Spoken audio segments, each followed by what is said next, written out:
수천 명의 소녀들이 거의 옷을 걸치지 않는 채 추운 날씨 속에서 온 마을 앞에서 춤을 춘다. 이것은 유럽의 축제가 아니다. 아프리카의 하늘 위 왕국 레소토에서의 성인식이다. 눈, 스키, 다이아몬드가 있지만 사람들은 굶주리고 깨끗한 물은 사치품이다. 낙원일까? 아니면 눈과 전통에 감싸인 화려한 속임수일까? 거의 벌거벗은 춤으로 어른이 된다고? 레소토에서 성장하는 것은 조용하지 않다. 그것은 산속에서 자결하는 태양 아래 북소리와 함께 선포된다. 모키보, 모키보라는 춤을 통해서다. 수백, 때론 수천 명의 소녀들이 놀랄 정도로 최소한의 옷을 입고 박제 맞춰 움직인다. 이는 성인으로 들어서는 상징적 선언이다. 외부인에게는 충격적일 수 있다. 그러나 지역사회에서는 그것이 신성하다. 모든 동작은 단순한 공연 그 이상이다. 이것은 선언이다. 나는 이제 여성이 되었다. 그 다음은 로볼라 로보라. 신부값을 치르는 의식이다. 레소토에서 결혼하려면 남자는 사랑뿐 아니라 소, 현금, 심지어 다이아몬드를 제시해야 한다. 이것은 구매가 아니라 사회적 계약이다. 이 신부의 가치는 이 의식의 중대함으로 존중된다. 두 가문이 단순한 연인의 가족이 아닌 혈통으로 연결되는 것이다. 그리고 많은 이들을 놀라게 하는 점. 레소토에서는 일부 다처제가 일반적이다. 남자는 여럿의 아내를 둘 수 있다. 경제적 여유가 있고 모두가 동의하면 더 놀라운 것은 이 아내들은 싸우지 않는다. 아이들을 함께 키우고 나란히 일하며 심지어 남편을 다루는 조언까지 주고받는다. 개인을 중시하는 현대 사회에서는 낯설게 느껴질 수 있다. 그러나 레소토에서는 생존, 연대, 상호 보살핌의 뿌리를 둔 문화적 코드다. 만약 언젠가 누군가의 청혼이 나랑 결혼해 줄래?가 아니라 소가 몇 마리 있어? 라면 어떻게 대답하겠는가? 댓글로 알려주세요. 레소토, 다이아몬드 왕국. 그런데 왜 아직도 가난한가? 우리가 다이아몬드라고 들으면 떠오르는 것은 화려함, 반짝이는 약혼 반지, 그리고 사치다. 하지만 레소토, 남아프리카에 둘러싸인 작은 국가는 다이아몬드가 모두를 위한 빛이 아니다. 세계에서 가장 부유한 보석 광산 옆에는 굶주림과 실업에 시달리는 마을이 존재한다. 레소토는 스위스를 닮았지만 가나는 관광 산업 전체를 파묻었다. 이 모순의 중심에는 레생 광산, 레생마인이 있다. 지구상에서 가장 크고 값비싼 원석 다이아몬드들이 나오는 곳이다. 어떤 보석은 4천만 달러에 팔렸다. 그러나 씁쓸한 진실은 이 보물 아래에 사는 주민들은 아무런 혜택도 보지 못한다. 왜 이런 불의가 생겼을까? 대부분의 광산은 글로벌 거대 기업들과의 합작이다. 광산 산업에서 유명한 다국적 기업들이다. 레소토 정부도 지분을 갖고 있지만 이익은 국민에게 거의 전달되지 않는다. 광산 주변 도로는 무너지고 있다. 아이들은 학교까지 몇 킬로미터를 걷는다. 보건소에는 밴드 하나, 인력 하나 없다. 레소토의 다이아몬드는 윤리적이라고도 불린다. 다른 아프리카 국가들처럼 전쟁과 연관되지 않았기 때문이다. 그러나 피 흘림이 없다는 게 과연 정의인가? 광산 옆에 사는 사람들이 전기도, 일자리도 없이 실제 다이아몬드조차 본 적이 없다면 윤리적이란 단어는 과연 무엇을 의미할까? 이것이 바로 레소토의 비극이다. 손에 보물을 쥐고 있으면서 그것을 쥐고 있는 이들의 손가락 사이로 보상이 흘러내리는 왕국. 동굴 속 여성들, 돌산 위의 왕, 그리고 한 번도 식민지화되지 않은 국가. 아프리카 대륙 대부분이 식민 지배의 흔적으로 뒤덮여 있지만 레소토는 드문 예외다. 고원 위의 작은 왕국, 삼켜지기 쉬워 보였던 나라. 그러나 모슈슈 1세왕의 리더십과 요새처럼 험준한 자연지형 덕분에 레소토는 불가능해 보였던 일을 해냈다. 식민지 시대 내내 독립을 유지한 것이다. 그 저항의 중심에는 타바 보시우, 티타바 보슈가 있다. 평야 위로 솟은 돌산, 한때의 왕도이자 지휘소였으며 지금은 저항의 신성한 상징이다. 이 산은 단순한 지형이 아니다. 그것은 정신이다. 현지인들은 해가 지면 타바 보시우가 더 높아진다고 믿는다. 외세가 결코 닿을 수 없는 존재로 말이다. 그러나 레소토의 역사는 남성들만이 써내려간 것이 아니다. 여성들도 싸웠다. 조용히 그림자 속에서. 전설은 솜세보라는 여성 전사들을 이야기한다. 그들은 적을 피해 깊은 산속 동굴에 숨어 그곳에서 반격했다. 그리고 바위 예술을 통해 역사를 지켰다. 땅 전체를 살아있는 서사시로 바꾸며 말이다. 오늘날 여행자들은 그 동굴을 방문할 수 있다. 원시적인 조각들이 여전히 남아있고 여성들이 단지 아이를 낳는 존재가 아니라 국가를 지킨 전사였던 신화의 시대가 메아리 친다. 모든 여정이 생사의 모험일 때 레소토는 그냥 구글맵을 켜고 출발하는 그런 곳이 아니다. 이곳에서 도로는 단순한 목적지로 가는 길이 아니다. 당신의 신경, 기술, 생존 의지를 시험한다. 굽이진 길, 급경사, 절벽, 언제든 무너질 수 있는 산사태. 이런 것은 전혀 드문 일이 아니다. 그러나 사니파스는 궁극의 시험이다. 세계에서 가장 위험한 도로 중 하나로 레소토와 남아프리카 공화국을 연결한다. 두려움 없는 운전자와 괴물 같은 사륜구동 차량만이 도전할 수 있다. 벨벳처럼 짙은 안개가 모든 커브를 감싼다. 흘러내린 돌멩이, 미끄러운 진흙, 기름 같은 커브. 운전대 한 번 돌리는 것도 생사의 도박이다. 그럼에도 불구하고 현지인들은 이를 일상처럼 받아들인다. 그들에게 위험은 피하는 것이 아니라 산과 함께 살아가는 삶의 일부다. 이런 지형 덕분에 그들은 독립을 지켰고 문화를 보호했고 누구보다도 자연과 가까이 살 수 있었다. 그리고 스릴을 추구하는 이들에게 이 도로들은 장애물이 아니라 도저히 거부할 수 없는 초대장이다. 평야 없는 왕국, 오직 구름, 눈, 그리고 하늘에 닿는 봉우리들. 아프리카 하면 뜨거운 태양, 사막, 먼지가 떠오른다면 레소토는 그 생각을 말 그대로 얼려버릴 것이다. 이곳은 전 국토가 해발 1400m 이상에 위치한 세계 유일의 나라다. 마을부터 궁전, 농장부터 학교까지 모든 것이 구름 속에 존재한다. 이로 인해 연중 내내 추위가 있고 아프리카에선 보기 드문 놀라운 풍경이 생긴다. 돌지붕과 메마른 초원을 덮은 겨울눈. 하늘 위의 왕국이라는 표현은 과장이 아니다. 안개가 모든 길을 누비고 한 커브만 돌면 소용돌이치는 구름의 바다 위에 서게 된다. 드라켄스버그 산맥과 말루티 산맥은 땅의 척추처럼 우뚝 솟아있고 아름다움은 유럽의 알프스에 버금가지만 훨씬 더 야생적이고 신비롭다. 이곳 사람들은 산과 함께 산다. 말 그대로. 산사태 위험이 있는 길을 말을 타고 다니고 진흙과 돌로 집을 짓고 얼음 언덕에서 장작을 모아 몸을 녹인다. 그들에게 산속 생활은 고난이 아니다. 그것은 정체성이다.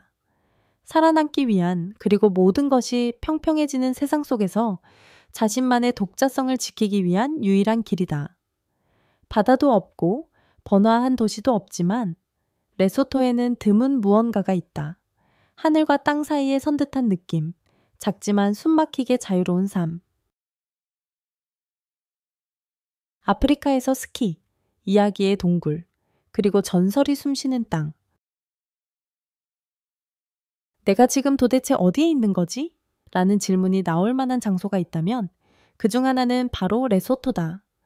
아프리카 국가, 연중 내내 추운 날씨, 눈 덮인 산, 그리고 알프스처럼 스키를 타는 사람들. 믿기 어렵겠지만 아프리스키, 에이프리스키, 남부 아프리카 유일의 스키 리조트는 매 겨울 바람과 경사의 스릴을 갈망하는 이들을 위해 문을 연다. 하지만 눈은 레소토의 기묘한 교향곡에서 단지 서곡일 뿐이다. 동남쪽에는 셀라바테베 국립공원 세스헤라바테베 내셔널 파크가 있다. 유네스코 세계유산으로 풍경은 이 세상의 것이 아닌 듯하다. 버섯 모양의 바위, 하늘을 비추는 외딴 호수, 안개 속에 떠있는 능선. 이곳은 단지 공원이 아니라 신화가 돌 아래에 잠든 공간이다. 조금 더 가면 리포풍 동굴 랩기 리포풍 케이브이 나온다. 한때 산족 에에산네 조상이 살던 곳이다. 수천 년 된 바위 예술이 여전히 이야기를 속삭인다. 흐릿한 빛 아래서 사냥감을 쫓는 사냥꾼 숲을 달리는 물이 고대 의식을 추는 여성 샤먼들을 볼 수 있다. 이건 단지 예술이 아니다. 국가보다도 오래된 문화에 살아 숨쉬는 기억이다. 더 신비로운 장소를 원한다면 코메 동굴, 코메 케이브로 가보자. 전쟁 시 피신처였고 지금도 몇몇 가족이 거주 중이다. 검은 암벽에 깊게 파인 점토집들, 레소토가 숨겨둔 또 다른 지리, 바위 속에 묻힌 생명의 층이다. 그리고 말로티 계곡의 마레알레아. 마을에선 바소토 스타일로 말을 타고 산을 넘고 시냇물을 건너고 밤하늘 아래 잠든다. 전등이 아닌 전설과 기억, 그리고 스스로를 돌아보게 만드는 침묵이 밤을 밝힌다. 물로 둘러싸인 땅, 그러나 여전히 목마른 레소토. 아프리카 자원 지도에서 레소토는 희귀한 보석이다. 고지대에 위치하고 연중 시원하며 말루티 고원에서 흘러내리는 맑은 산물로 축복받았다. 가뭄에 시달리는 이웃 국가들에게 레소토의 물은 하얀 금이다. 아프리카 최대 규모 수자원 시스템 중 하나인 레소토 고원 수자원 프로젝트를 통해 매년 수백만 입방미터의 물이 남아프리카 공화국으로 흘러간다. 요하네스버그 같은 대도시에 생명을 공급한다. 그러나 레소토 내의 일부 마을은 여전히 일상용 깨끗한 물조차 부족하다. 고지대 지역에서는 여성과 아이들이 하루 수시간을 걸어야 한다. 동물도 마시는 가을이나 진흙 웅덩이에서 물을 길어오기 위해서다. 물은 단순한 일이 아니라 매일의 생존 싸움이다. 그리고 대부분의 주민들은 인프라 없는 삶을 운명처럼 받아들여 왔다. 물뿐만이 아니다. 전기, 병원, 학교, 많은 이들에게는 사치품이다. 일부 아이들은 임시교실에 가기 위해 산을 반나절 동안 오른다. 어떤 출산은 손전등이나 불빛 아래에서 이루어진다. 많은 이들은 수도꼭지를 틀었을 때 물이 흐르는 경험을 평생 해보지 못했다. 가장 잔인한 아이러니는 깨끗한 물이 매일 그들의 땅을 지나가지만 다른 이들을 위해서만 흐른다는 사실이다. 레소토의 빈곤은 가뭄 때문이 아니라 자원의 불평등한 분배와 공공 인프라 정책의 방치 때문이다. 정책이 닿지 않는 곳에서의 산속 생존기. 레소토에서는 일부 마을이 남아프리카 수백만 명에게 물을 공급하는 수원 위에 있다. 일부는 수백만 달러 규모의 다이아몬드 광산 옆에 살고 있다. 그러나 아이러니하게도 주민들은 장작으로 요리하고 정이 없는 석조집에 살며 차가운 가을물을 얻기 위해 수시간 걸어야 한다. 독립 수십 년이 지난 지금도 많은 지역은 기본적인 것조차 없다. 도로도 없고 학교는 하루 길을 걸어야 하며 진료소는 꿈 같은 이야기다. 관광객? 그들은 이야기 속에서만 등장한다. 산속 혹한의 삶 속에는 존재하지 않는다. 가장 고통받는 이들은 여성과 아이들이다. 그들은 물을 나르고 요리를 하고 아이를 기르며 시장과 학교까지 산을 내려가야 한다. 외부 세계가 지난 세기에 놓고 간 조건 속에서 말이다. 이곳의 삶은 사는 것이 아니라 생존이다. 매일이 체력, 인내, 그리고 무엇보다 정부와 국제 원조의 조용한 실패를 견디는 시험이다. 레소토 정부는 거의 무력하다. 자금도 국제사회에서의 목소리도 부족하다. 한편 관광업계는 수익을 쫓아 접근하기 쉬운 목적지만 추구한다. 고대 동굴, 손대지 않는 자연, 문화적 보물이 가득한 레소토는 너무 가난하고 너무 작고 너무 조용하다는 이유로 잊혀진다. 어떤 외딴 마을에서는 관광객이라는 단어가 아무 의미도 없다. 왜냐하면 그곳 사람들은 단 하나의 목표에 집중하고 있기 때문이다. 겨울을 버티기. 뿌리 야초 그리고 세대를 거쳐 속삭임처럼 전해진 생존의 지혜로 말이다. 토착 문화가 조용한 저항이 될 때 레소토에서 문화를 지킨다는 것은 관광객의 사진용이 아니다. 그것은 삶의 방식이며 조용한 선언이다. 우리는 다르게 살기로 선택했다. 소셜미디어, 글로벌 트렌드, 보이지 않는 서구 기준에 의해 평준화되는 세상 속에서 레소토는 여전히 바소토 모직 담요를 입고 말을 타고 시장에 가며 가스 대신 장작으로 요리하고 조상들과 연결된 의식을 지킨다. 외부인에게는 구식으로 보일 수 있다.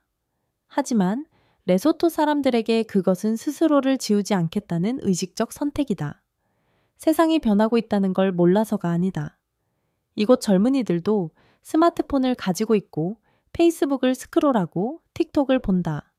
하지만 여전히 부모가 지은 흙집에 살고 물을 나르고 개인보다 공동체를 소중히 여긴다.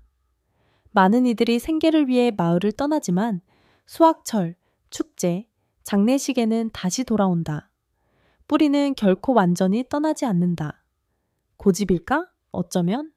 그러나 어쩌면 그것은 세계가 작은 공동체들에게 변하지 않으면 무의미하다고 말할 때 자신을 온전히 유지하는 유일한 방식일지도 모른다. 오래된 것이 반드시 버려야 할 것은 아니다. 때로는 구식이라 여겨지는 그것이 문화를 쓸려 나가지 않게 막는 마지막 벽이다. 자국 내에서 외지인이 되는 순간 레소토에서는 누구나 여행할 수 있는 것이 아니다.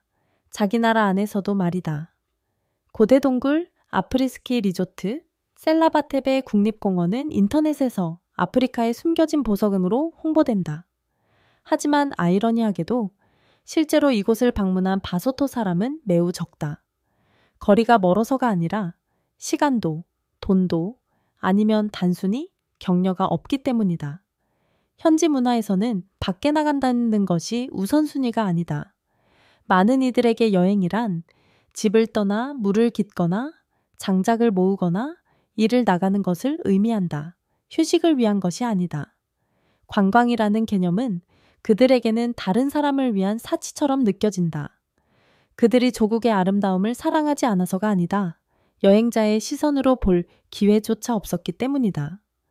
그동안 유명 관광지는 외국인을 위해 설계되었다. 영어 안내판, 국제식 메뉴, 외화로 표기된 가격. 레소토는 순수한 아프리카 경험으로 포장되지만 정작 그 나라 사람들을 위한 것은 아니다. 그들은 가이드, 요리사, 짐꾼으로 고용된다. 하지만 자신이 자란 아름다움을 누릴 기회는 거의 없다. 레소토의 관광산업은 성장 중이다. 하지만 질문은 여전히 남는다. 그 성장은 누구를 위한 것인가? 그리고 모든 사람은 자신의 고향에 감탄하고 경이로움을 느끼며 다시 사랑에 빠질 권리를 가져야 하지 않을까? 레소토는 잠깐 들러서 구경할 곳이 아니다. 이곳은 길을 잃고 속도를 늦추며 이렇게 자문하게 되는 장소다. 발전은 모든 곳에서 똑같은 모습이어야만 할까? 하늘에 닿는 봉우리 위에서 고대 춤과 눈 덮인 돌지붕, 이야기를 품은 동굴들 사이에서 레소토는 조용히 그 정체성을 붙들고 있다. 크게 외칠 필요도, 눈에 띄려 애쓸 필요도 없다. 단지 잊히지 않도록 해야 한다. 아직 세상에는 말해지지 않은 이야기가 있다고 믿는다면 구독을 잊지 마세요. 작아 보이지만 그 안에 온 우주를 품은 장소들을 함께 발견하러 갑시다.